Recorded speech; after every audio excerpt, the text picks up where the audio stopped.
என்ன இருக்கட்டும். Arivazhagan sir, network இஷ்யூவா?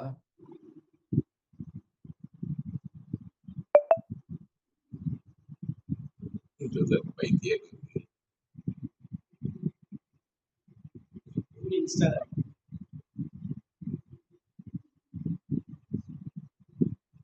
Sivakumar sir, நீங்க ஸ்டார்ட் பண்ணிடுங்க சார். சார் வந்தாருங்க.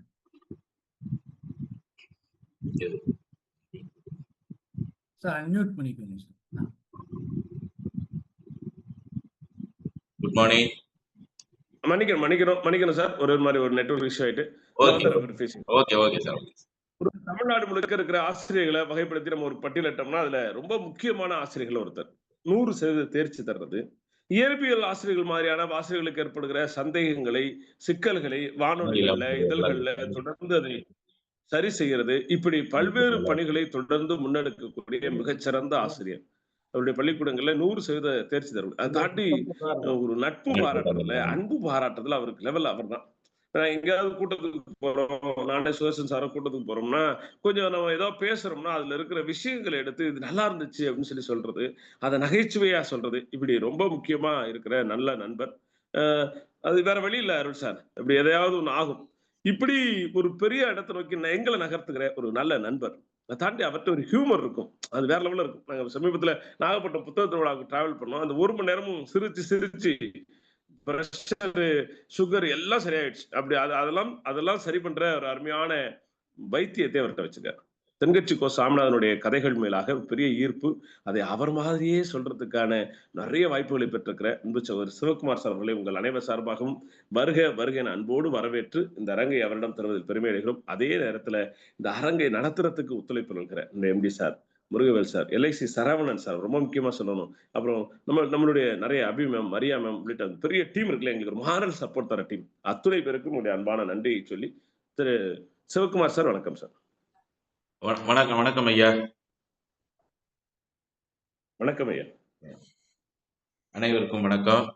இந்த ஒரு அரிய முயற்சியை தொடர்ந்து பல வருடங்களாக முன்னெடுத்து வருகிற 100 நாள் 100 புத்தகங்கள் 100 ரிவ்யூஸ், இந்த ஒரு அரிய முயற்சியை தொடர்ந்து எடுத்து வருகிற யோசி ஆதினா நிறுவனத்திற்கும் இந்த நிகழ்ச்சியை தொகுத்து வழங்கி கொண்டிருக்கிற நம்ம பேராசிரியர் ஐயா அவர்களுக்கும், இதுல பங்கு கொண்டிருக்கிற பார்ட்டிசிபென்ட்ஸ், பங்கேற்பாளர்கள் அனைவருக்கும் இனிய நற்காலை வணக்கம்.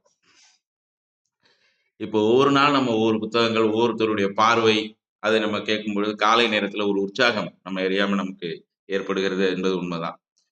நம்ம எஸ்பி கலியமூர்த்தி சார் பேசும்போது சொல்லுவாங்க, 4 மணிக்கு எந்திரிக்கிறவன் ஞானி, 5 மணிக்கு எந்திரிக்கிறவன் யோகி, 6 மணிக்கு எந்திரிக்கிறவன் மனிதன், 7 மணிக்கு எந்திரிக்கிறவனை என்னன்னு சொல்றதுன்னு எனக்கு தெரியல அப்படிம்பார். அவர் ஒரு வார்த்தை சொல்லுவார்.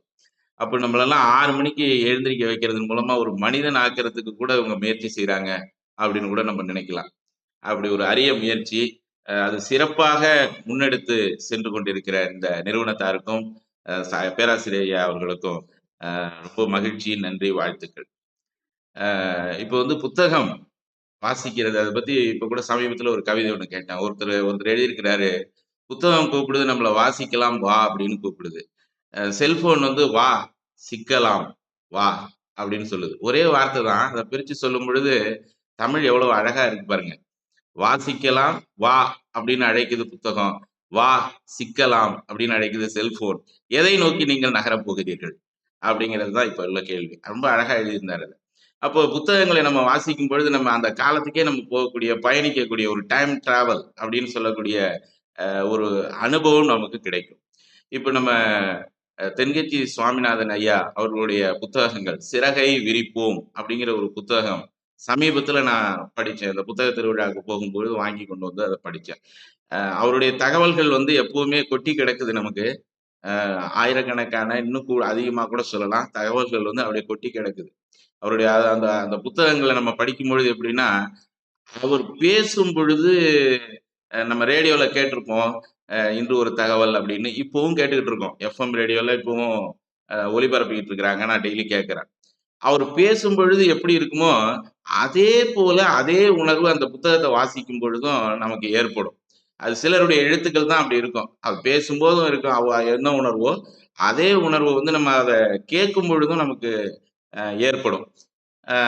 இப்போ வந்து அவரை கிரேசி மோகன் அவர்கள் வந்து ஒரு தடவை பேசினாங்க. அதுல சொன்னாங்க, வாழ்க்கைக்கு தேவையான உப்பு உப்பு சிரிப்பு அப்படிங்கிறத அப்படி பிரிச்சு சொன்னார். வாழ்க்கைக்கு தேவையான ஒரு உப்பு உப்பு.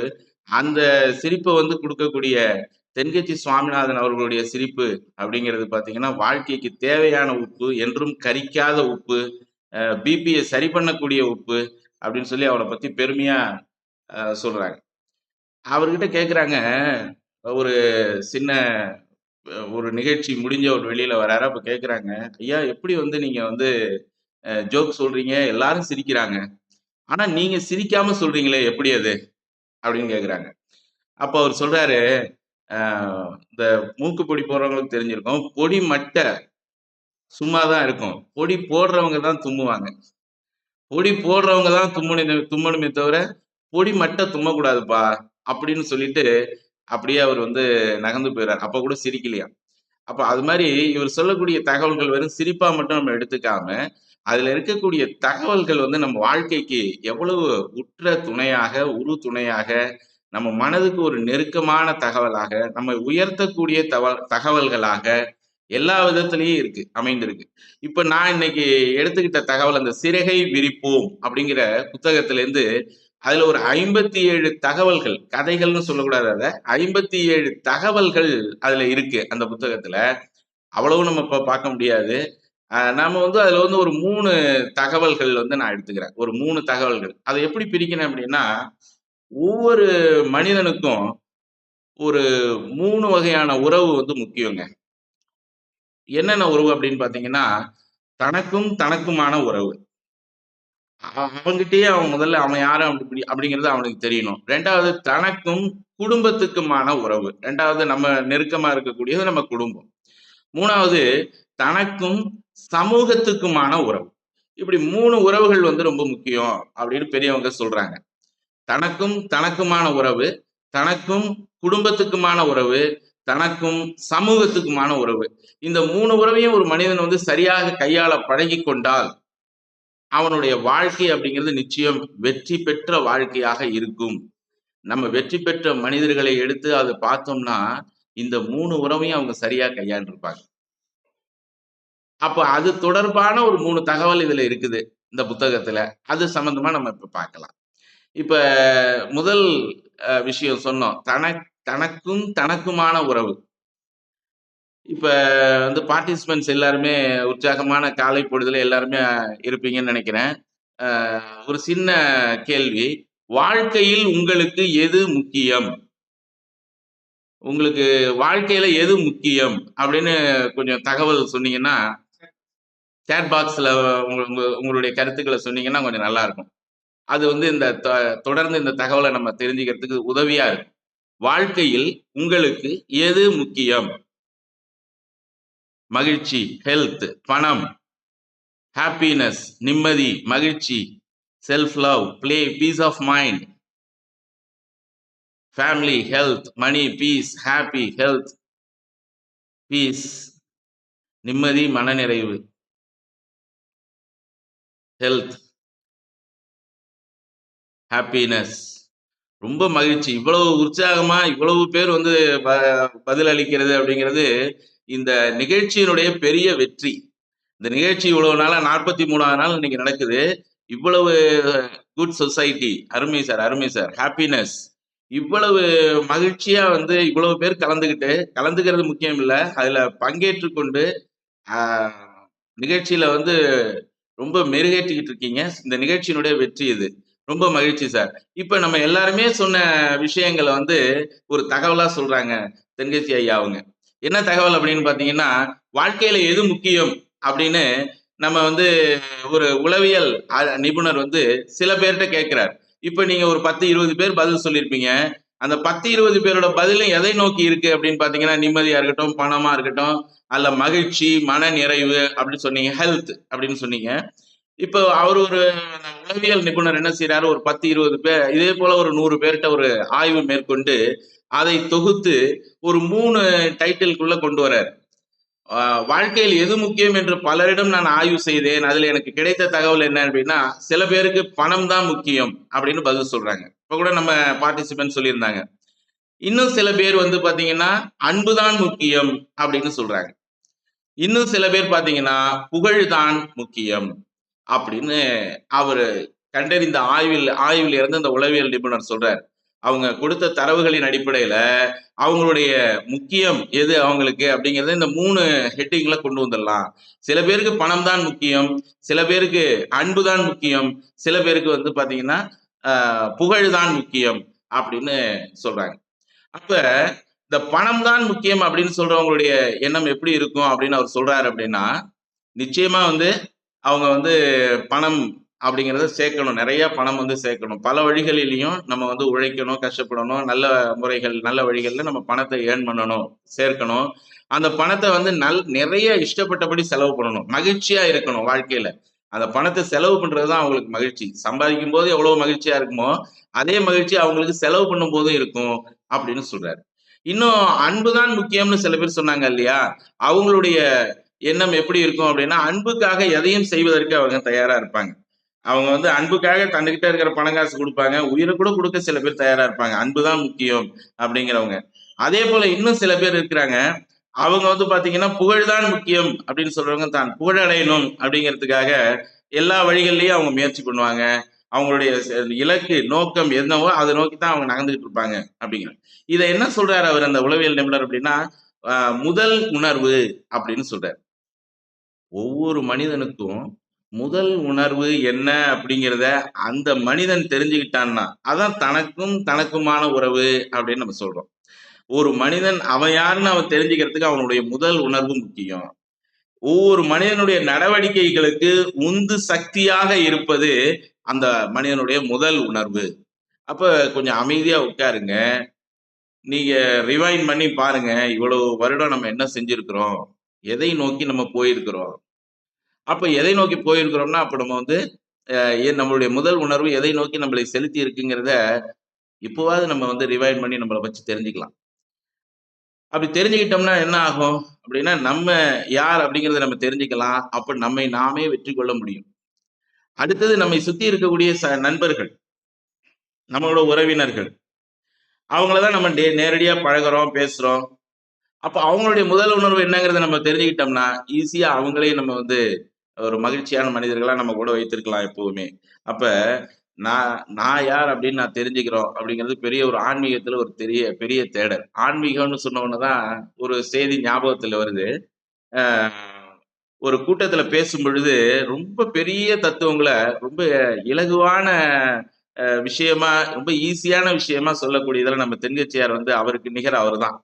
ஒரு கூட்டத்துல பேசும் பொழுது எப்பவும் பொதுவா கேட்கிற கேள்வி, இப்ப கூட அந்த கேள்வி இருக்கும். எது ஆத்திகம், எது நாத்திகம்னு கேட்கிறாங்க. எது ஆத்திகம், எது நாத்திகம்? இப்பவும் இன்னைக்கும் இருக்கும், என்னைக்கும் இருக்கக்கூடிய கேள்வின்னு வச்சுங்களேன் அது. அப்ப அதுக்கு வந்து ஏதாவது பதில் சொன்னோம்னா அது சர்ச்சையா போயிடுமோ அப்படின்னு நம்ம நினைப்போம். ஆனா அவர் ரொம்ப இலகுவா ஒரு 2 வார்த்தையை வச்சுக்கிட்டு பதில் சொல்லிட்டாருங்க ஒரு மீட்டிங்ல. என்ன வார்த்தைன்னு கேட்டீங்கன்னா, நம்புகிறேன் நடக்கும், இது ஆத்திகம். நடக்கட்டும், நம்புகிறேன், இது நாத்திகம் அப்படின்னு போயிட்டார். ஒரு 2 வார்த்தையை வச்சுக்கிட்டு ஒரு பெரிய விஷயத்த வந்து ரொம்ப இலகுவா கையாண்டிருக்காரு பாருங்க. இப்ப நம்ம முதல் உணர்வுக்கு வருவோம். இந்த முதல் உணர்வு என்ன அப்படிங்கிறத தெரிஞ்சுக்கிட்டோம்னா அதுதான் நம்மளுடைய ஒவ்வொரு நடவடிக்கைக்கும் உந்து சக்தியாக இருக்கு அப்படிங்கிற ஒரு தகவலை, அரிய தகவலை நமக்கு சொல்றாரு. அப்ப நம்ம யார் அப்படிங்கறத நம்ம தெரிஞ்சுக்கிறதுக்கு நம்ம எதை நோக்கி சென்று கொண்டு இருக்கிறோம் அப்படிங்கிறத ஒரு ரிவைண்ட் பண்ணி நம்ம பார்த்தோம்னாலே நமக்கு தெரிஞ்சிடும் நம்ம யார் அப்படின்னு. அப்புறம் அதுல எப்பவுமே அவர் சொல்ற மாதிரி ஒரு சின்ன ஒரு துணுக்கு ஒரு காமெடி சொல்றார். என்ன அப்படின்னா, சில பேரோட முதல் உணர்வு என்னங்கிறத நம்ம கண்டுபிடிக்கிறதே கஷ்டம். எப்படின்னா, நம்ம ஆள் ஒருத்தர் இருக்காருங்க. ஒரு ஆபீஸ்ல அவர் லஞ்சம் வாங்கிட்டார். கையும் களவுமா மாட்டிக்கிட்டார். உடனே வந்து அவரை வந்து பிடிச்சிட்டாங்க. அப்ப அவருடைய நண்பர் கேட்கிறாரு, இந்த கதையெல்லாம் சொல்லிட்டு இருந்த இந்த மாதிரி உன்னோட முதல் உணர்வு பணம் தான்னு தெரிஞ்சு போச்சு பத்தியா அப்படின்னு கேட்டாராம். அதுக்கு நம்ம ஆளு சொன்னாராம், இல்ல இல்ல அன்பு தான் எனக்கு முக்கியம் அப்படின்னாராம். எப்படி அப்படின்னு கேட்ட உடனே, அந்த ஆளு சும்மா கொண்டு வந்து பணம் கொடுத்துருந்தா நான் வாங்கியிருக்க மாட்டேன். அன்போட, பணிவோட, ரொம்ப பணிவா வந்து என்கிட்ட கொடுத்தாரு. அந்த அன்புக்காக தான் வாங்கினேன் அப்படின்னாராம். இது எப்படி இருக்கு பார்த்தீங்களா? அப்ப தனக்குமான உறவை நம்ம வலுப்படுத்திக்கணும் அப்படின்னா நமக்கான முதல் உணர்வு என்ன அப்படிங்கிறத நம்ம தெரிஞ்சுக்கணும். 2வது விஷயம், தனக்கும் தன் குடும்பத்துக்குமான உறவு. அதுக்கும் ஒரு தகவல் நம்ம தென்கட்சியார் அவர்கள் சொல்றாங்க. என்ன அப்படின்னா, நல்ல ஒரு குடும்பம் நமக்கு அமையணும் அப்படின்னா அதுக்கு நம்ம என்ன செய்யணும்? கபீர்தாசர் அப்படிங்கிற ஒருத்தர் இருக்கிறாருங்க ஒரு ஊர்ல. அவரை பத்தி கூட நீங்க கேள்விப்பட்டிருக்கலாம். அவரை சந்திக்கிறதுக்கு அந்த ஊர்ல இருக்கிற ஒருத்தர் வராரு. வந்து இது போல எனக்கும் என் மனைவிக்கும் ஒரே பிரச்சனை. எப்பவும் வந்து ஒரே தகராறு. நான் எது சொன்னாலும் அவ கேட்க மாட்டா. அவ எது சொன்னாலும் நான் கேட்க மாட்டேன்.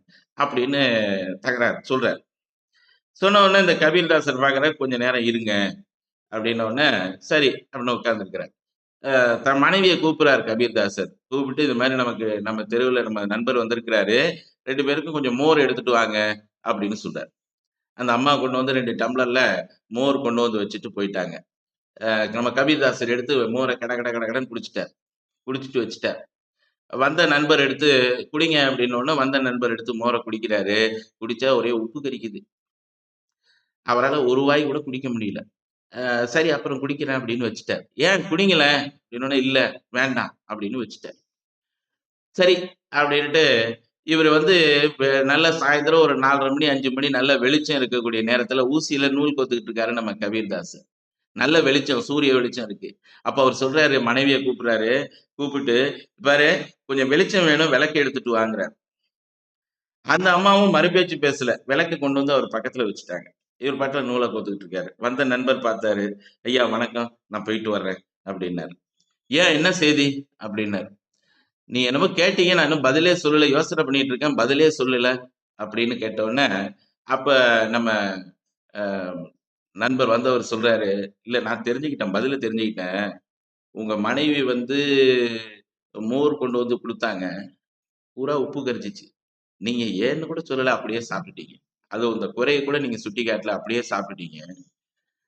நீங்க இவ்வளவு வெளிச்சம் இருக்கிற நேரத்துல ஒ ஒ விளக்கு எடுத்துட்டு வான்னு சொல்றாங்க. ஏதாவது இந்த மனுஷனுக்கு கூறு இருக்கா? அப்படின்னு அந்த அம்மா கேட்கல. விளக்க கொண்டு வந்து அமைதியா வச்சுட்டாங்க. ஒருவர் குற்றத்தை ஒருவர் வந்து பார்க்காம, "நீ பாட்டுல உன் வேலைய பாரு, நீ பாட்டுல உன் வேலைய பாருன்னு" ஒருவர் குற்றத்தை ஒருவர் பெரிதுபடுத்தாம இருந்தா, எந்த பிரச்சனையும் நம்ம குடும்பத்துல இருக்காது. அப்படிங்கிறத நீங்க வாழ்ந்து காட்டிட்டீங்க. நேரடியாவே எனக்கு காட்டிட்டீங்க. இது போதும். இத வச்சுக்கிட்டு நான் இனிமே புரிஞ்சுக்குவேன். அப்படின்னு அவர் சொன்னதா ஒரு தகவல் சொல்றாங்க.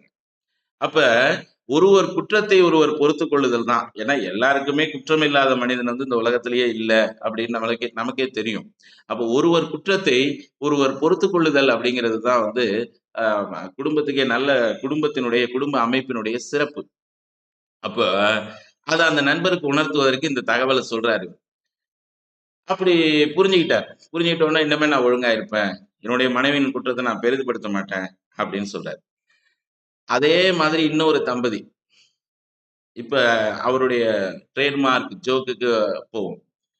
அதே மாரி இன்னொரு தம்பதி அவங்க ஒரு 60 வருடம் 60 வயது இருக்கும் அவங்களுக்கு. ஒரு 40 வருடங்களுக்கு மேல ஆயிடுச்சு அவங்களுக்கு திருமணம் ஆகி. மகிழ்ச்சியா இருக்கிறாங்க. அவருடைய கணவர்ட்ட போய் கேட்கிறாங்க, பேட்டி எடுக்குறாங்க. 40 வருடம் திருமணம் ஆயிட்டுங்கிறீங்க. உங்களுக்குள்ள ஒரு சண்டை கூட வந்தது இல்லையா? ஒண்ணுமே வந்தது இல்ல. ஒரு சண்டையும் வந்தது இல்ல. எங்க 2 பேருக்கும். அப்படின்னு அவர் சொல்றாரு. நான் எப்படி அது? ஒரு சண்டை கூட வராம 40 வருஷம் எப்படி போச்சு? அப்படின்னாரு. அது வந்துங்க எங்களுக்கு கல்யாணம் ஆச்சு. அப்ப அ கல்யாணம் ஆன உடனே எங்க ஊர்ல என்ன செஞ்சாங்க அப்படின்னா, ஒரு குதிரைய பரிசா குடுத்தாங்க. குதிரை மேல ஏறி உட்கார்ந்துகிட்டு 2 பேரும் நகர்ந்து போயிட்டே இருந்தோம். கொஞ்சம் தூரம் போனோனே குதிரை வந்து கொஞ்சம் மக்கர் பண்ண ஆரம்பிச்சுட்டு. நின்னுகிட்டு சண்டித்தனம் பண்ணுச்சு. நகர மாட்டேன்னு. நான் பார்த்தேன். சவுக்கு எடுத்தேன். ஓங்கி ஒரு அடி அடிச்சேன். குதிரையோட காதுல சொன்னேன், "இது உனக்கு முதல் தடவ." கொஞ்சம் தூரம் போச்சு. மறுபடியும் குதிரை மக்கர் பண்ண ஆரம்பிச்சிருச்சு. கொஞ்சம் தூரம் ஒழுங்கா போன குதிரை, கொஞ்சம் தூரம் கழிச்சு மக்கர் பண்ண ஆரம்பிச்சிருச்சு. அப்போ மறுபடியும் சவுக்கு எடுத்தேன். ஓங்கி ஒரே அடி. "இது உனக்கு 2வது தடவ." அப்புறம் குதிரை போயிட்டே இருந்துச்சு. ஒரு பெரிய ஆற்று பாலம். அத தாண்டி போயிட்டுருக்கோம். பாதி பாலத்துல போம்போது பாருங்க நின்னுடுச்சு. என்னுடைய மனைவி நானும் கீழ இறங்கிட்டோம். நகர மாட்டேங்குது. என் கைப்பையிலேருந்து துப்பாக்கிய எடுத்தேன். குதிரை காதுகிட்ட போனேன். "இது உனக்கு 3வது தடவ" அப்படின்னு சொல்லிட்டு துப்பாக்கியால குதிரைய சுட்டுட்டேன். குதிரை குதிரை ஆத்துல விழுந்துருச்சு. என் மனைவி உடனே பதறி போயிட்டா. பதறி போய், "என்னங்க இவ்வளவு நல்ல குதிரை நமக்காக பரிசா குடுத்தாங்க.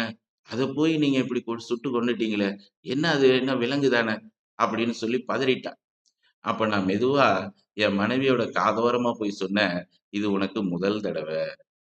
அவ்வளவுதாங்க. அதுக்கப்புறம் எங்களுக்குள்ளார எந்த சண்டையுமே வரல." அப்படின்னு சொன்னாராம். இது எப்படி இருக்கு பார்த்தீங்களா? இது இல்லங்க எங்க குடும்பம். இது அல்ல குடும்பம். ஒருவர் குறையை ஒருவர் பெரிதுபடுத்தாம, ஒருவர் குறையை ஒருவர் பொறுத்துக் கொள்வதோடு மட்டும் இல்லாம, ஒருவருடைய பெருமையை இன்னொருத்தர் வந்து பெருசா பேசணும். நம்ம வீட்ல வந்து புளிக்குழம்பு வச்சா கூட அது அருமையா இருக்கு, அழகா இருக்கு, நல்லா இருக்கு, இனிப்பா இருக்கு அப்படின்னு நல்லா சொல்லும்போது தான் அவங்களுக்கு ஒரு மகிழ்ச்சி இருக்கும். சில பேருக்கு வந்து உட்கார்ந்தா அப்படியே வச்ச உடனே அப்படியே வந்து வாய் திறப்பான், டபக்குன்னு உள்ள போட்டு சூட்கேஸ்ல பூட்றாப்புல கூட்டிட்டு போயிட்டே இருப்பான். அப்ப மனைவி நினைப்பாங்க, இந்த புளிய வந்து ரசத்துல கரைச்சதுக்கு பதிலா இவன் மேல கரைச்சிருக்கலாம் அப்படின்னு நினைப்பாங்க. அப்போ வந்து ஒரு எந்த ஒரு இத ரசிச்சு செஞ்சா கூட, நீ க நீ செஞ்சிருக்கிற சாப்பாடு நல்லா இருக்குது. நீ சொல்லக்கூடிய வார்த்தைகள் வந்து நம்ம தமிழ்ல வந்து பார்த்தீங்கன்னா, "இனிய உளவாக இன்னாது கூறல் கனி இருப்ப காய் கவர்ந்தற்று." தமிழ சொல்ல வந்து கனிக்கு ஒப்பா சொல்றாங்க.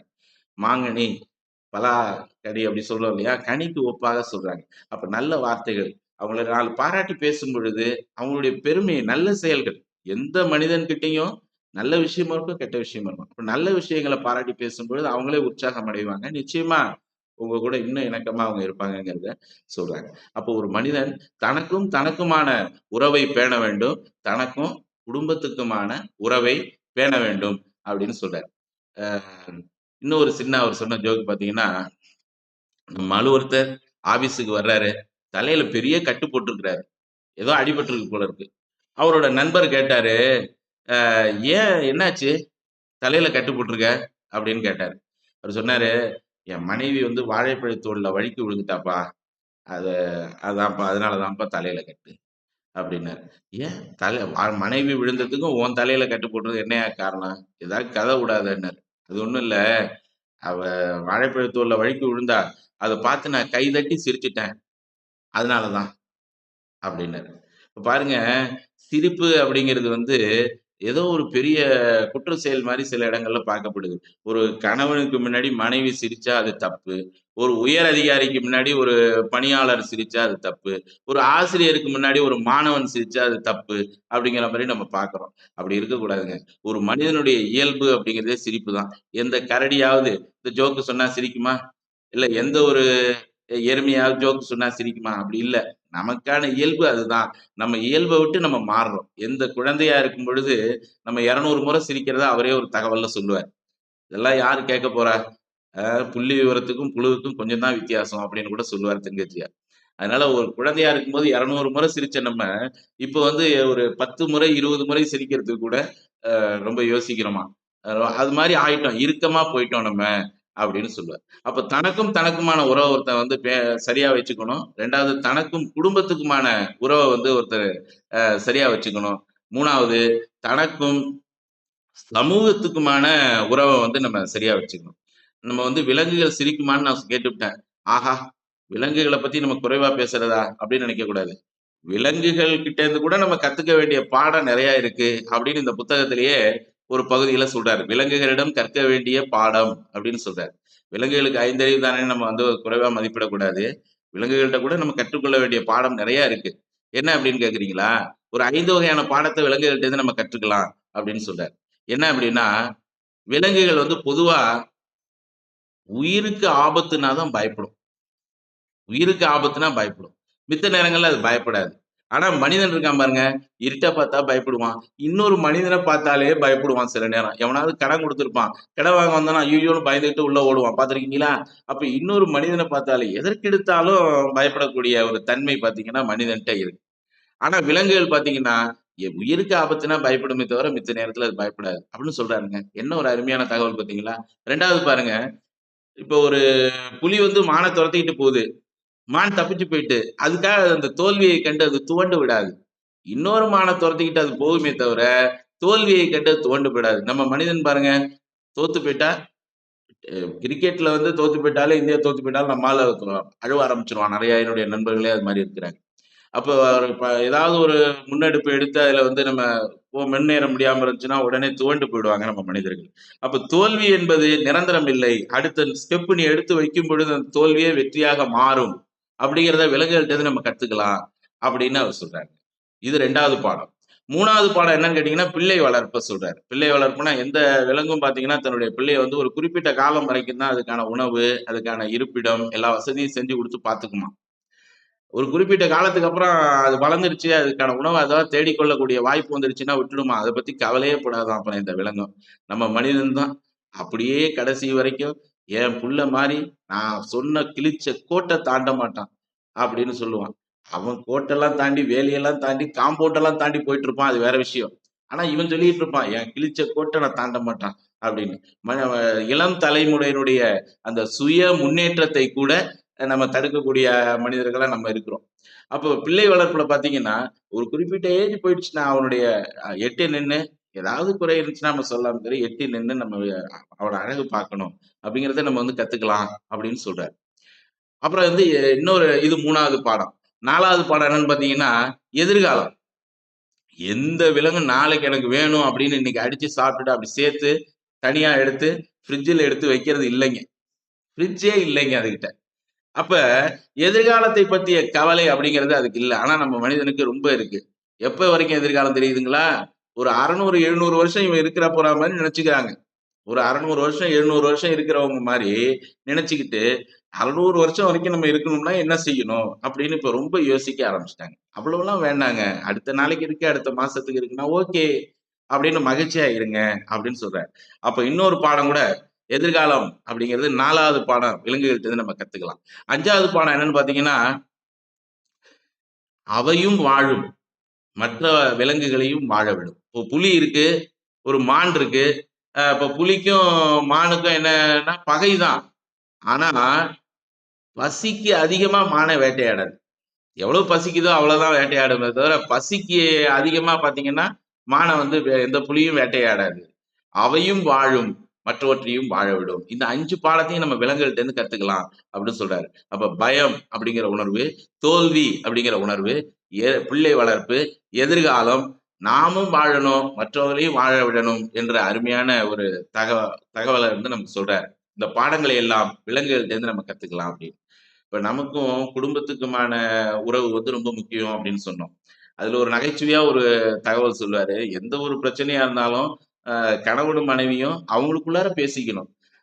அத போய் 3வது மனுஷன்ட்ட டிஸ்கஸ் பண்ணோம்னா உனக்கு தான் கஷ்டம் அப்படிம்பாரு. எப்படின்னா பாருங்களேன், ஒரு கணவன் மனைவி குழந்தை பிறந்திருக்கு.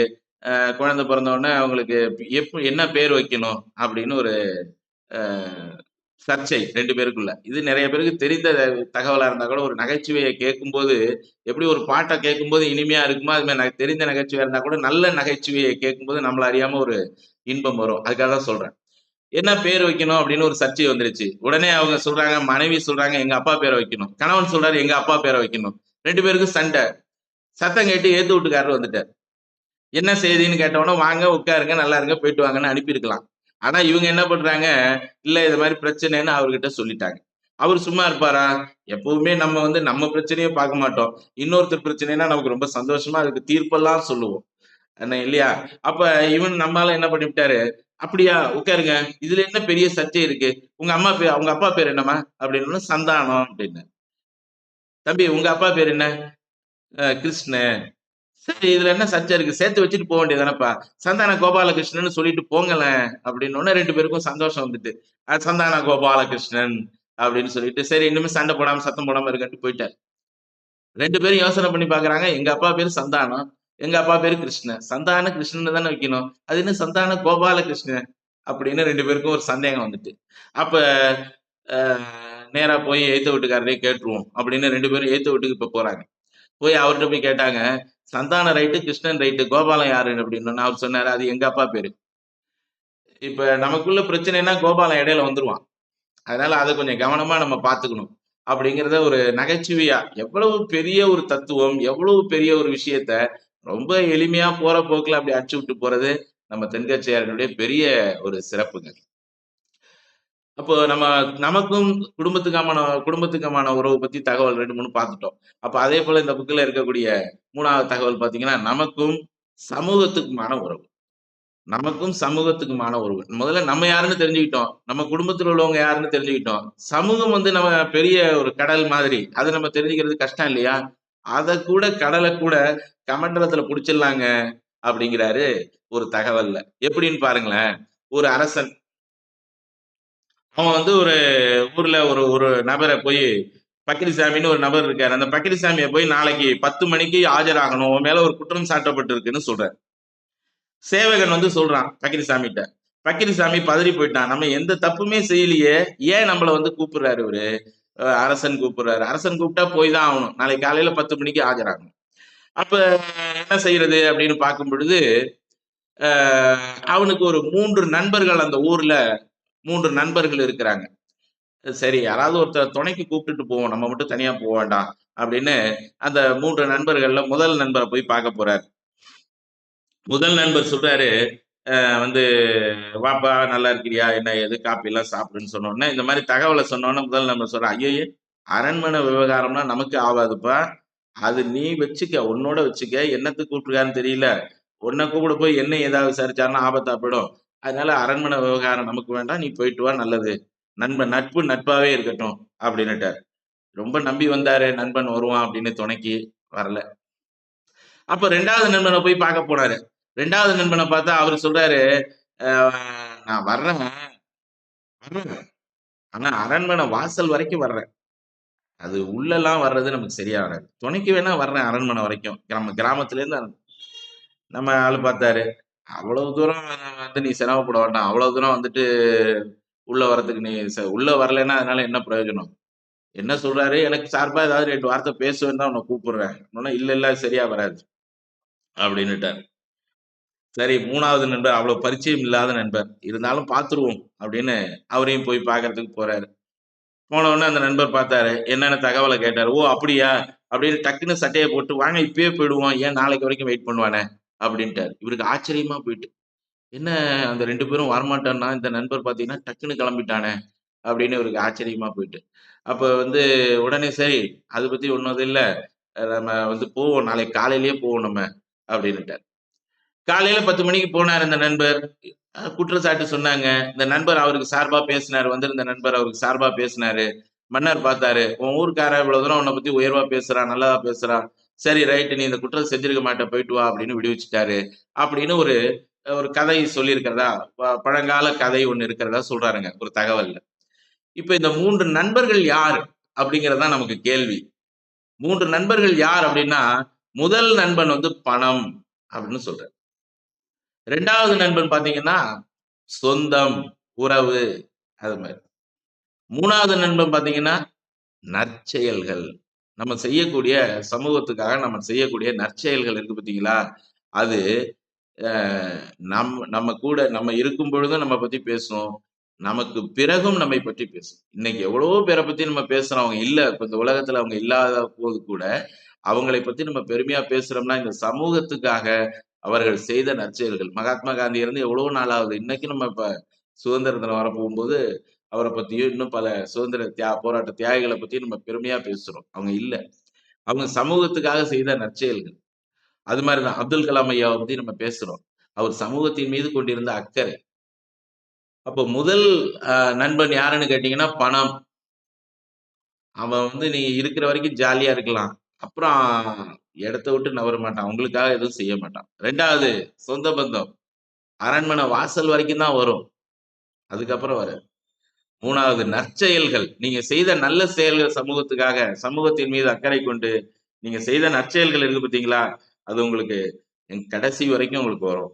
அப்படின்னு சொல்லி ஒரு தகவல் சொல்றாருங்க. இதுல பார்த்தீங்கன்னா, நம்ம நற்செயல்கள் செய்யணுங்கிறத வலியுறுத்துறார். முதல்ல நீ யார் அப்படிங்கிறத கண்டுபிடிச்சுக்கோ. உன் குடும்பத்துல உள்ளவங்களுக்கு யாருங்கிறத நீ கண்டுபிடிச்சுக்கோ. சமூகம் நீ இருக்கக்கூடிய ஊர்ல, நீ இருக்கக்கூடிய தெருவுல, நீ இருக்கக்கூடிய ஊர்ல என்னென்ன உன்னால செய்ய முடியுமோ, அத செய்யறதுக்கு முயற்சி பண்ணு. நிச்சயமா வந்து அது உனக்கு உனக்கு உன் காலத்துக்கு பிறகு கூட, இவரு தாங்க அத கட்டி வச்சுட்டு போனாரு அப்படின்னு நம்ம பேசுறத பார்க்கிறோம். இவர் தாங்க இதை ஆரம்பிச்சு வச்சாரு. இன்னைக்கு ஆள் போல் தரைத்து அருகு போல் வளருதுன்னா வளர்ந்து நிற்கிறது அப்படின்னா அதுக்கு காரணம் அவர்தாங்க அப்படின்னு நம்ம பேசுறோம்.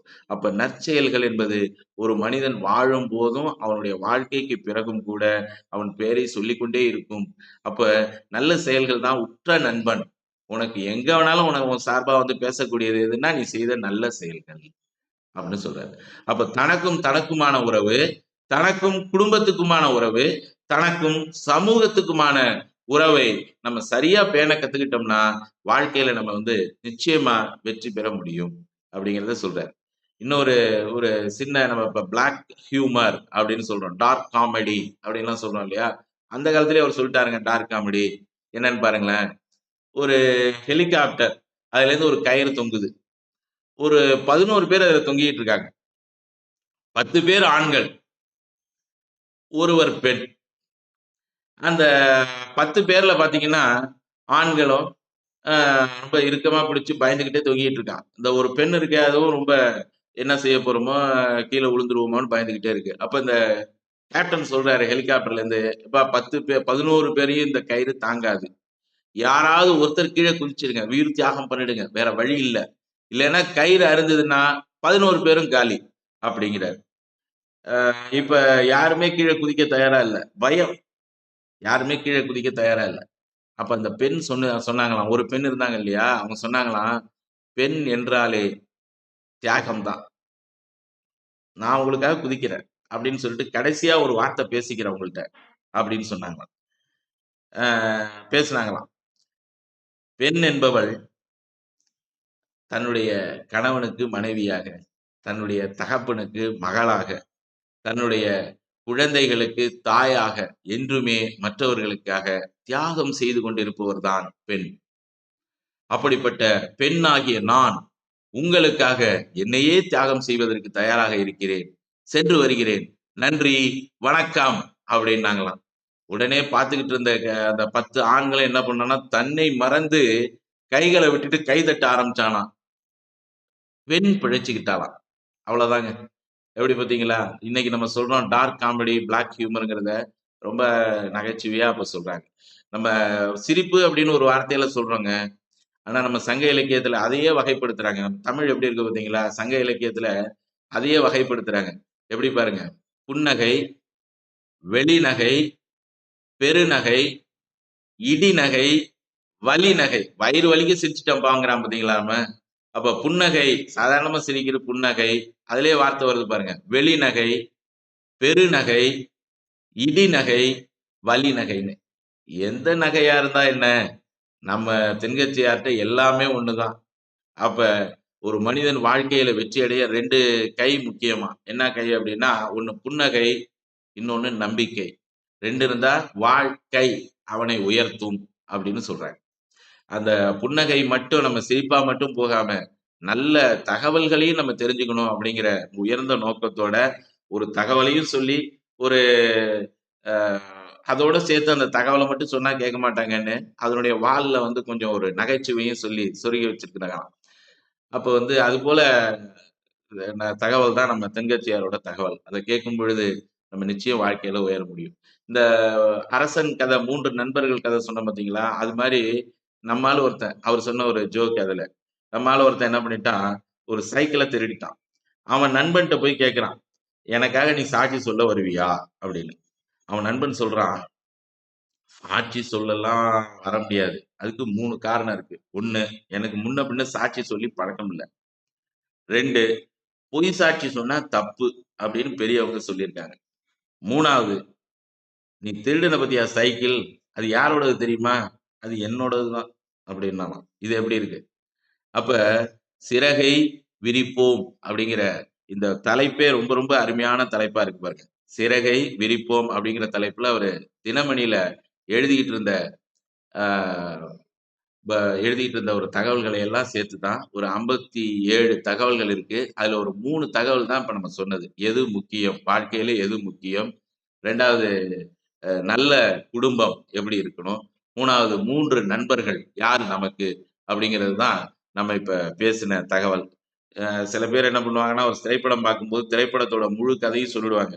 அப்ப நம்ம போய் அந்த திரைப்படத்த பார்க்கணும் அப்படிங்கிற எண்ணமே நமக்கு இருக்காது.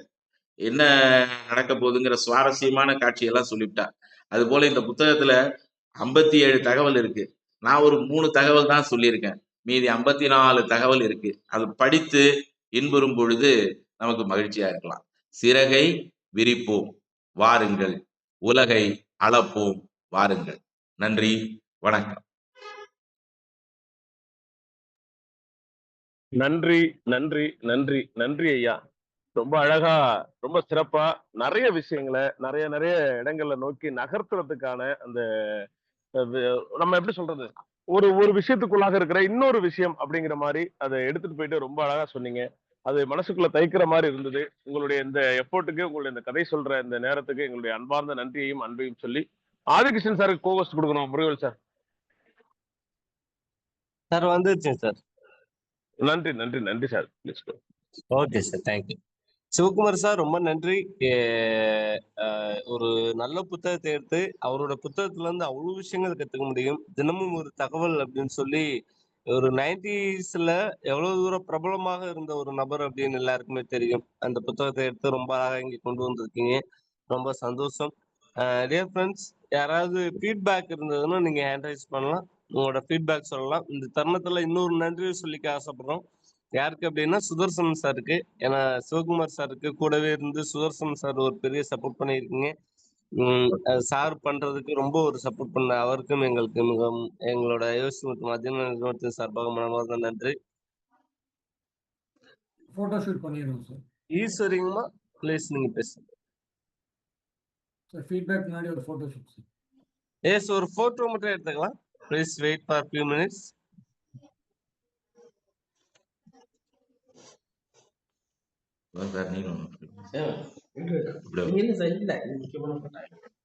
சுதர்சன் சார் வர முடியுமா உங்களால ஃப்ரேம்குள்ள? Super sir.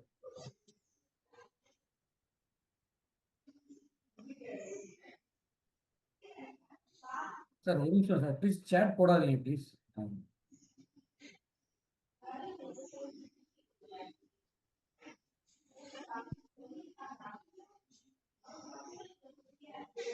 Okay, done sir. Feedback okay sir, thank you. ஈஸ்வரியம்மா நீங்க ஃபீட்பேக் கொடுக்கும்.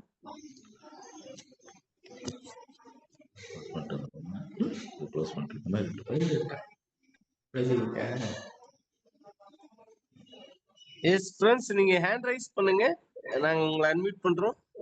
யாஸ்மின் மஸ்தான் சார். மேம், இந்த குழுமத்துல இருக்க அனைத்து தோழமைகளுக்கும் முதல்ல காலை நேர வாழ்த்துக்களை சொல்லிக்கிறேன். இன்னைக்கு நம்ம சார் எடுத்த கிளாஸ் வந்து ரொம்பவே நீங்க சொன்ன மாதிரி ஒரு ஹியூமர் பிளஸ் அந்த என்ன விஷயங்களை கொண்டு வந்து சேர்க்கணும் அப்படின்றதுல கரெக்டா இருந்தது. நிறைய விஷயங்களை நான் வந்து ரொம்ப ரசிச்சு கேட்டேன்னு சொல்லலாம். ஏன்னா எனக்கு தென்கட்சி சுவாமிநாதன் ஐயா வந்து ரொம்ப பிடிக்கும். அவங்களுடைய ஸ்டோரிஸ் வந்து கேட்டுட்டே தான் இருப்பேன். நிறைய மேக்சிமம் ஸ்பீச் ஸ்டோரிஸ் ஆல்ரெடி சொல்லியிருக்கேன். நான் ஒரு சைக்காலஜிஸ்ட். ஸோ எனக்கு நிறைய விஷயங்கள் நான் ஸ்டார்டிங்ல எப்படி இந்த தாட் எனக்கு வந்தது, சைக்காலஜி படிக்கணும், ஒரு சொசைட்டிக்கு ஒரு நல்ல விஷயங்களை நம்ம செய்யணும் கொடுக்கணும் போது நம்ம வந்து சுகிசிவம் ஐயாவுடைய ஸ்பீச்சும் எனக்கு தென்கட்சி சுவாமிநாதன் ஐயாவுடைய ஸ்பீச்சும் தான் ரொம்ப பிடிக்கும். ஸோ அதெல்லாம் கேட்டிருக்கேன். நைட்ல பாத்தீங்கன்னா யூடியூப்ல தூங்க வைக்கிறதுக்காக தென்கட்சி ஐயாவுடைய கதைகள்னு சொல்லி போடுவாங்க. அது எதுக்குன்னா தூக்கம் வருமா கதை கேட்டா? அப்படி கிடையாது.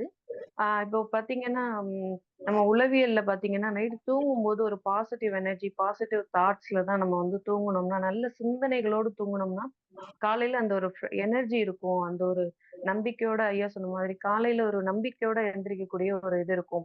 சோ அந்த மாதிரி அவருடைய கதைகள் கேட்கும்போது நிறைய தன்னம்பிக்கையான விஷயங்களும் இருக்கும்.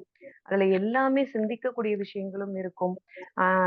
அவங்க சொன்ன மாதிரி நிறைய மனிதர்கள் வந்து சிந்திக்கிறாங்களே தவிர சிரிக்கிறது இல்ல. சோ இன்னைக்கு நிறைய ஸ்பீச் தெரப்பிய விட இப்ப லாஃபிங் தெரப்பி அப்படின்லாம் இருக்கு. அதாவது நம்ம படத்துல எல்லாம் காமெடியா பாக்குறோம் இல்லையா? ஒரு பார்க்ல போய் நின்னுட்டு அது அதாவது இயற்கையா வர்ற சிரிப்பை விட ஒரு செயற்கையான சிரிப்பு சிரிக்கிறதுனால நம்ம ஹெல்த்துக்கு எந்த பெனிஃபிட்ஸும் கிடையாது.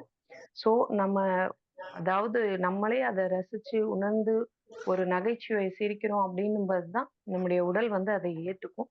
அந்த மாதிரி இன்னைக்கு நிறைய இன்னொரு பெரிய விஷயம், நான் நேத்துதான் ஃபேமிலி சைக்காலஜி பத்தி ஒரு கிளாஸ் எடுத்தேன். சில மெம்பர்ஸ்க்குலாம் என்னோட கிளாஸ் இருந்தது. ஸோ அப்ப வந்து நான் இத மிஸ் பண்ணிட்டேனே! இது நேத்து இருந்தா எனக்கு இன்னும் ரொம்ப யூஸ்ஃபுல்லா இருந்திருக்குமே! அப்படின்னு ஒரு ஃபீல் ஆச்சு எனக்கு. இன்னைக்கு நெறைய விஷயங்கள ஐயா வந்து ஹஸ்பண்ட் அண்ட் ஒய்ஃப்குள்ள இருக்க விஷயங்கள பத்தி எப்படி அந்த நாங்க நேத்து எடுத்த அந்த கான்ஃப்ளிக்ட்ஸ் பத்தி தான் எடுத்தோம். ஏன் கணவன் மனைவிக்குள்ள சண்டைகள் வருது? அதுக்கான சொல்யூஷன்ஸ் என்ன? அப்படின்றத பத்தி எடுத்தோம். ஸோ இன்னைக்கு அது கிடைச்சத நேத்து கிடைச்சிருக்கலாமே அப்படின்ற ஒரு ஃபீல் மட்டும் இருந்தது சார். ஏன்னா அவ்ளோ ஆழமான விஷயங்கள் இதுக்குள்ள இருந்தது. ஐயா வந்து அத அழகான முறையில எங்களுக்கு இவ்ளோ சிம்ப்ளிஃபைடா சொன்னதுக்காக இன்னொரு முறை ரொம்ப தேங்க் பண்ணிக்கிறேன். பிளஸ் வந்து நம்ம ஆதி சார், யூசி நிறுவனம் மற்ற உங்க குழுமத்துல இருக்க எல்லாருக்குமே இன்னொரு முறை நான் நன்றி சொல்லிக்கிறேன் sir. Thank you sir. Thank you madam, thank you very much. அடுத்ததா சக்திவேல் சார், ப்ளீஸ் நீங்க அன்மியூட் பண்ணிக்கலாம். நம்ம புக் லவர்ஸ் அனைவருக்குமே இனிய காலை வணக்கம். மிக அருமையா இருந்துச்சு. அப்படியே ஒரு நதி அழகா ஓடுற மாதிரி இன்னைக்கு ஃப்ளோ இருந்தது. நான் பேசிக்கலா தென்கட்சி சுவாமிநாதன் சாரோட ரசிகன். இன்னைக்கு அவரே நேர்ல வந்து சொன்ன மாதிரி அந்த குரல் இருந்தது. இன்னும் அருமையா ஆரம்பிக்கும் போதே ஒண்ணு சொல்லி ஆரம்பிச்சிங்க. புத்தகம் வந்து வாசிக்கலாம்னு கூப்பிடுதான், செல்போன் வந்து வா சிக்கலாம்னு கூப்பிடுதான். அப்படியே எந்திரிச்சு உட்கார வச்சுட்டீங்க சார். ரொம்ப அருமையா இருந்துச்சு. அது மாதிரி தன்னோட கணவன் மனைவிக்குள் உள்ள பிரச்சனையை அவங்க 2 பேருமே பேசி தீர்த்து இருந்தா சிறப்பா இருந்திருக்கும். அவங்களே வந்து சந்தான கிருஷ்ணன் வச்சிருந்திருக்கலாம். அந்த 3வது ஆள் கூப்பிட்டு சந்தான கோபாலகிருஷ்ணன் வச்சது, கோபால் யாருன்னு அவங்க தேடி போகும்போது அவங்க அப்பா பேரையும் சேர்த்து சொல்லிட்டாங்க அப்படிங்கிறது மிக அருமையா இருந்துச்சு. விலங்குகளிடமிருந்து நம்ம கற்றுக்கொள்ள வேண்டிய ஒரு 5 விஷயங்கள் அது அழகா சொல்லியிருந்தீங்க. ரியலி இன்றைய நாள் எங்களுக்கு இனிய நாளாக இருக்க போகுது சார். குட் ஸ்டார்ட்-அப்பா இருந்தது. அருமையான தகவலுக்கு மிக்க நன்றி sir. Thank you sir. Thank you. Okay sir, thank you very much. அடுத்த doctor sir, please. Sir happy morning all. Sivakumar சாரோட இது வந்து சூப்பரா இருந்தது. சார் சொன்ன மாரி சார் அந்த தென்கட்சி கோ. சுவாமிநாதனோட வாய்ஸ் அப்படியே அதிலேயே அந்த வார்த்தைகள் பார்த்தீங்கன்னா, இது எப்படி இருக்கு பாருங்க. அந்த லாஸ்ட்டா முடிக்கும்போது டி.கே.எஸ். அதே மாரி தான் சொல்லுவாரு. ஸோ அப்படியே நீங்க கண்ண மூடின்னு கேட்டீங்கன்னா, தென்கட்சி கோ. சுவாமிநாதன் பேசுன மாரியே தான் இருந்தது. சூப்பரா இருந்துச்சு சார். நெறைய இன்ஃபர்மேஷன்ஸ் இந்த நாங்க டாக்டர்ஸ்ல என்ன சொல்றோம்னா சார், ஒரே ஒரு வார்த்தை நீங்க அதில ஆட் பண்ணிட்டீங்கன்னா இன்னும் சூப்பரா இருக்கும். அந்த யோகி, போகி லாஸ்ட்டா சொல்றது சார் ரோகி சார். ஸோ கொஞ்சம் ரொம்ப லேட்டா எழுந்தாங்கன்னா, பேஷண்ட்டா மாறிடுவான். ரோகி ஆயிடுவாங்கன்றாங்க. அதே மாரி அ இப்ப குழந்தைங்க பொறக்கும்போது பெர் டே சிரிக்கிறது வந்து சார் சூப்பரா ஒரு தகவல்னா, அந்த தகவல்ல தான். ஒரு 200 டைம்ஸ் டூ 300 டைம்ஸ் சிரிக்குதுன்றான். அப்ப நம்ம பெரியவங்க ஆக ஆக என்ன பண்றோம்னு கேட்டீங்கன்னா, அந்த சிரிக்கிறதே மறந்துடுறோம். ஈவன் என்ன சொல்றான்னு கேட்டீங்கன்னா, சிரிக்கிறதுக்கான மசில்ஸ் வந்து அ ரொம்ப கம்மியா தான் யூஸ் ஆகுமாம். ரொம்ப சோகத்துல இருந்தோம்னா, மசில்ஸ் ஜாஸ்தியா இதாகுமாம். ஸோ, அப்ப நீங்க வந்து எவ்வளவுக்கு எவ்வளவு சிரிக்கிறீங்களோ அவ்வளோ சூப்பர்ன்றான். இன்னும் ஒண்ணு சூப்பரா சிரிப்பிலேயே ஒண்ணு சூப்பரா சொல்லிட்டாரு. அந்த ஃப்ரிட்ஜ். சார் எல்லா வீட்லயும் பிரச்சனையே ஃப்ரிட்ஜ். நான் டாக்டரா சொல்லிட்டு இருக்கேன். நெறைய ஹெல்த் இஷ்யூஸே வந்து ஃப்ரிட்ஜ்னால தான்றாங்க. ஸோ, அழகா சிரிப்பிலேயே சொல்லிட்டீங்க. ஏன்னா எல்லாரோட வீட்ல போய் எத திறந்து ஃபர்ஸ்ட் பார்க்கணும்னு சொல்றான்னா, ஃப்ரிட்ஜ தான் திறந்து பார்க்கணுன்றான். ஏன்னா 10 நாள், 15 நாள் இல்ல. மாசக்கணக்காலாம் வச்சுட்டு இருக்காங்க. அதுவே வந்து ஒரு ஹெல்த் இஷ்யூ ஆகுன்றான். சூப்பரா அது சிரிப்பிலேயே சொல்லிட்டீங்க. First class sir. Thank you. Thank you doctor, thank you very much. And அடுத்ததா நிறைவா வந்து கார்த்திகேயன் சார், ப்ளீஸ் நீங்க அன்மியூட் பண்ணிக்கலாம்.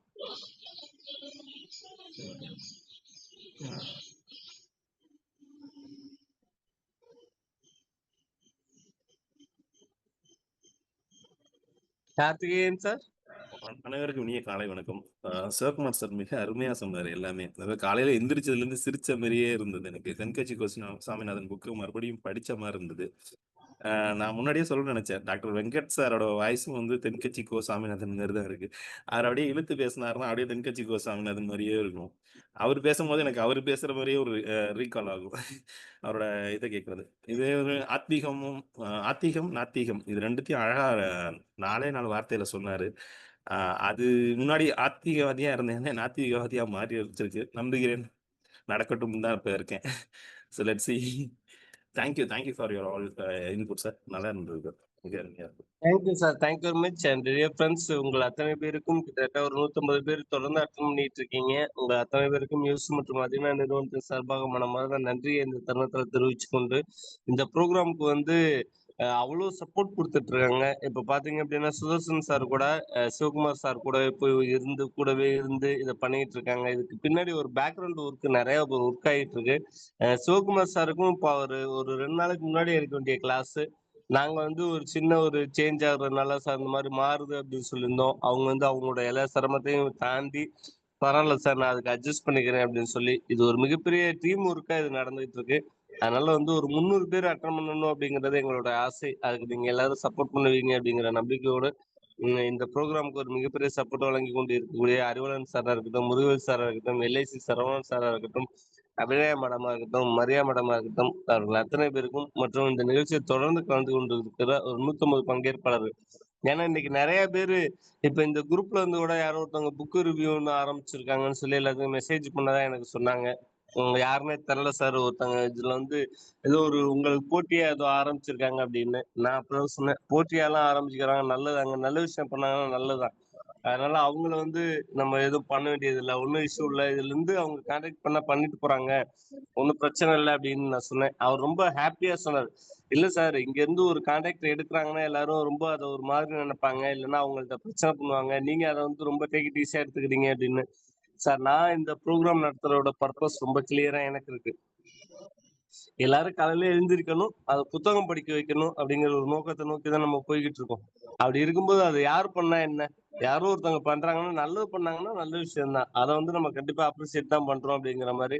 சோ அந்த மாதிரி யாரோ ஒருத்தவங்க இந்த இதுல இருந்து கூட புத்தக ரிவ்யூ ஒண்ணு ஆரம்பிச்சிருக்காங்க அப்படின்னு கேள்விப்பட்டப்ப ரொம்ப சந்தோஷம். அவங்க எல்லாருக்கும் மெசேஜ் பண்ணிருக்காங்க அப்படின்னு கேட்டப்ப ரொம்ப சந்தோஷம். எனக்கு அந்த மெசேஜ் வரல, எனக்கும் பண்ணாங்கன்னா நானும் ரொம்ப சந்தோஷப்படுவேன். அது யாருன்னு எனக்கு அவங்கள பத்தி ஒரு விஷயம் கிடைக்கும் போது நல்லதுதான். அப்ப என்ன அப்படின்னா இது நிறைய பேருக்கு நம்மளை பார்த்து இன்னொருத்தவங்க ஆரம்பிக்கிறாங்க